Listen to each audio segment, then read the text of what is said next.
Bonjour et bienvenue dans ce podcast consacré à la fleur de vie. Nous verrons tout particulièrement comment Nassim Haramein nous en parle. Mais tout d'abord, voici la définition classique tirée extraite de Wikipédia. On considère la fleur de vie comme un symbole de géométrie sacrée contenant d'anciennes valeurs religieuses et dépeignant les formes fondamentales d'espace et du temps. En fait, c'est une onde de forme qui a la faculté de faire revenir à l'équilibre tout ce qui est discordant. Composé de 37 cercles qui se superposent en 2D, mais en réalité s'entrecroisent en 3D, ce symbole sacré serait donc l'origine de la création du monde et contiendrait l'univers dans son entier.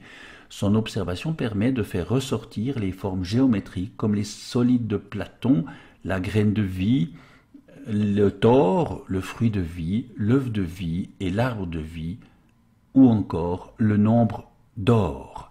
Le symbole de la fleur de vie est considéré comme sacré à travers de nombreuses traditions de par le monde. Voici comment, plus particulièrement, Nassim Haramein le conçoit. J'ai donc commencé à me demander qui d'autre avait connaissance de ce modèle, de cette puissante source d'énergie potentielle. Lors du symposium, des scientifiques m'ont montré comment le Thor avait été encodé par différentes cultures depuis des millénaires. Apparemment, les cultures ancestrales ont ancré ce code dans les formes les plus durables dont elles disposaient, dans les histoires, les icônes, les alphabets et les constructions. Nous voici sur l'un des plus vieux sites sacrés du monde, le temple d'Osiris à Abydos, en Égypte. Très peu d'écrits ont été trouvés dans le temple d'Osiris. Cependant, il existe une information très importante dans ce temple, sous la forme d'un dessin à peine visible, mais clair et précis. Il n'est pas gravé dans la roche. Il n'est pas sculpté. De manière extraordinaire, il est brûlé dans la structure atomique de la roche.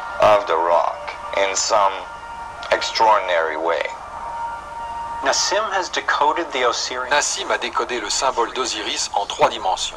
Étant donné que notre monde n'est pas en 2 dimensions, il est logique que les codes donnant des informations à son sujet ne soient pas limités à des représentations plates.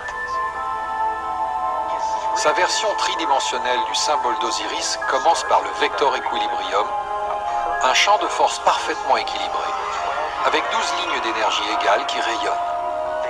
Elle stabilise son centre comme les 12 rayons d'une roue.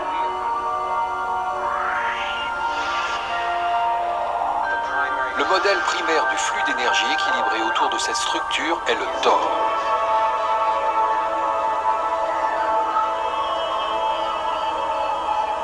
Nous passons maintenant au niveau suivant, plus vaste, avec un total de 64 pyramides appelées tétraèdres.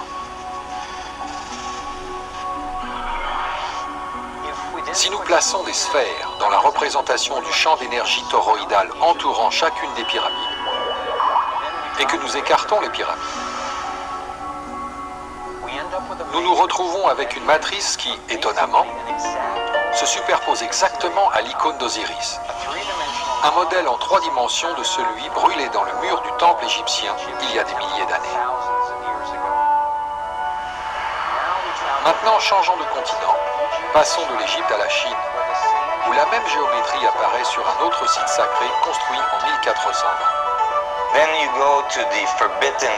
Rendons-nous à la cité interdite, où résident les dieux du soleil, et où l'on trouve à l'entrée les chiens fous, gardiens de la connaissance.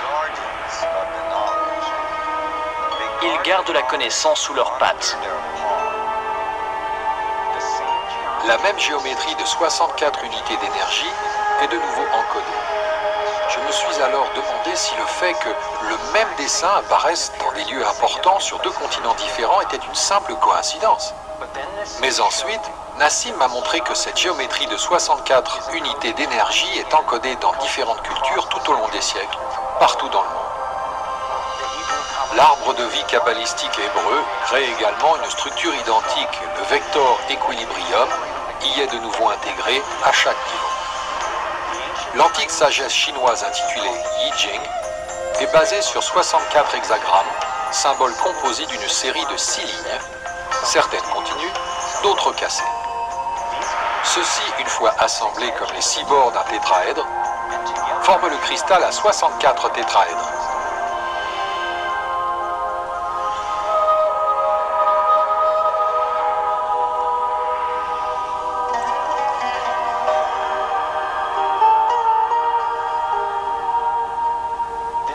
Le même modèle réapparaît dans la recherche scientifique moderne. La double hélice se caractérise par un alphabet de 64 codons utilisés pour encoder notre ADN humain. Ainsi, toutes les formes de vie de notre corps jusqu'à la couleur de nos yeux y sont inclus, toutes les formes de vie biologique, toutes les structures cristallines, toutes les formules mathématiques, tout ce qui existe à tous les niveaux d'existence a été créé par un schéma très simple, cette image de la fleur de vie.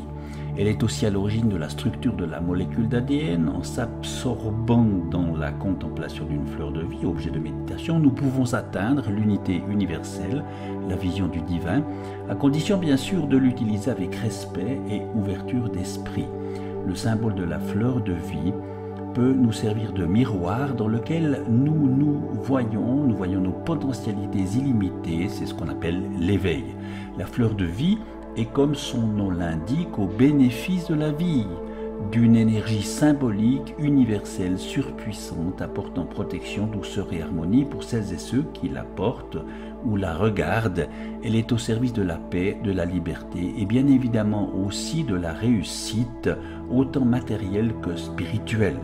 La fleur de vie est un symbole que l'on peut retrouver partout dans le monde, que ce soit en Égypte comme en Europe, dans les cathédrales, les églises et même les crop circles.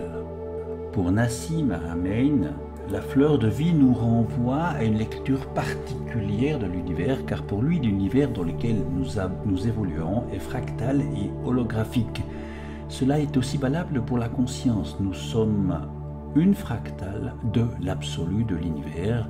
La conscience est l'intelligence de l'univers et tout être conscient alimente et s'alimente de cette conscience dans une boucle de rétroaction, dans un feedback.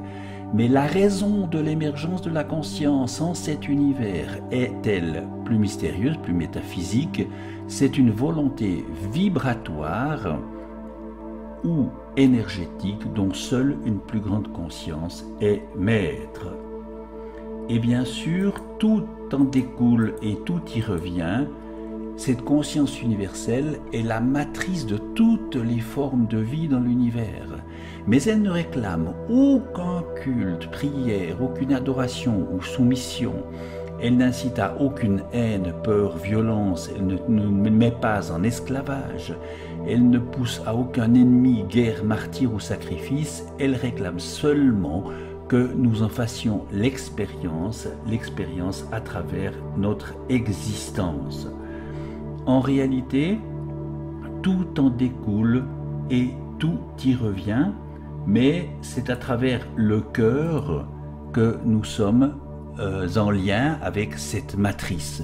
Le cœur incarne la singularité gravitationnelle de la biologie.